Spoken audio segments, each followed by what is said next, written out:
ये तूर की दाल है, अरहर की दाल।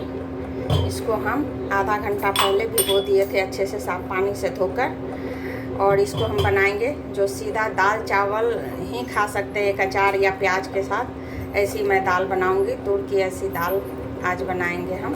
तो चलिए बनाते हैं तूर की दाल। गैस पर एक कुकर रखे हैं और कुकर में हम 1 चम्मच तेल डाले हैं, और ये फ़ौरन डालेंगे दाल के लिए। हींग है, 1 सूखी लाल मिर्च है, जीरा है, 2 तेज़पत्ता है। इसको डाल देंगे। जब तेल हमारा गर्म हो जाएगा तब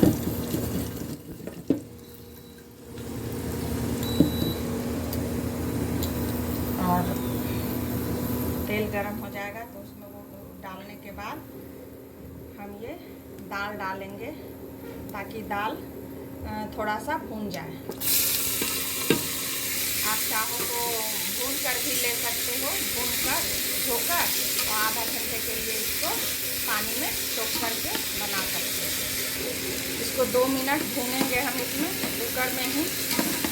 अलग से भूनने की ज़रूरत नहीं पड़ेगी, झटपट से दाल बन जाएंगे।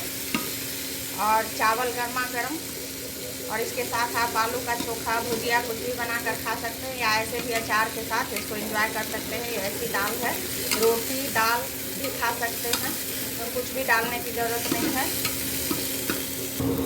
5 मिनट इसको भूनने के बाद ना हम इसमें हल्दी डालेंगे। ये आधा चम्मच हल्दी है, उसको डालेंगे। और ये एक बड़े साइज़ की टमाटर है जिसको कट करके हम ले लिए थे, उसको डालेंगे। और जो प्याज लहसुन खाते हैं वो इसमें एक प्याज कट करके और 4-5 लहसुन डाल के छीलकर सीधे ऐसे ही बिना कट किए हुए डाल दीजिएगा, वो गल जाएगा तो और टेस्टी होगा। और ये नमक अपने स्वाद के अनुसार नमक ले लीजिएगा। 2 चम्मच हम छोटे चम्मच से नमक लिए हैं। तो कामकाजी महिला जो होती हैं ना, तो वो झटपट से ऑफिस से या स्कूल से या कहीं से भी आती हैं तो चाहती हैं कि जल्दी से कोई खाना ऐसा बने ताकि बच्चों को और हस्बैंड को खिला सके। तो ये तूर की दाल आप बनाकर खाइएगा चावल या रोटी के साथ। बस अब इसमें हम पानी डालेंगे और गैस पर 1 विसिल हम लगाएंगे फुल आंच पर, फुल गैस करके, और 4 विसिल लगाएंगे इसको हम medium, low to medium flame पर।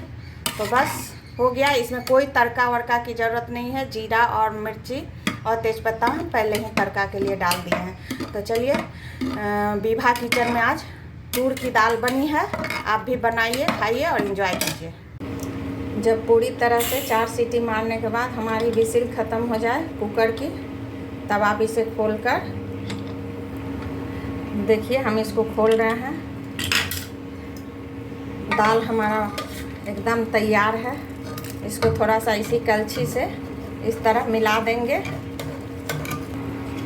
इस तरह मिला देंगे हल्के हाथों से। और ये देखिए, मुझे थोड़ा खड़ा खड़ा दाल पसंद है। अगर आपको पूरा मिला हुआ दाल पसंद हो तो आप इसमें 1 से 2 सीटी और लगा सकते हैं।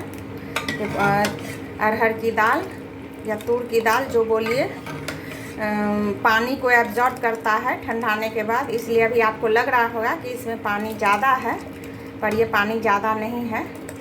ठंडाने के बाद आधे घंटे 20 मिनट के बाद ये कम हो जाएगा अपने आप। तो हम इसे धनिया की पत्ती से गार्निश करेंगे और दाल चावल रोटी के साथ इस दाल को एंजॉय करेंगे। विभा किचन को लाइक सब्सक्राइब करते रहिए, और इसी तरह की रेसिपी हम आप लोगों के लिए झटपट सी वाली लेकर आते रहेंगे। Bye bye.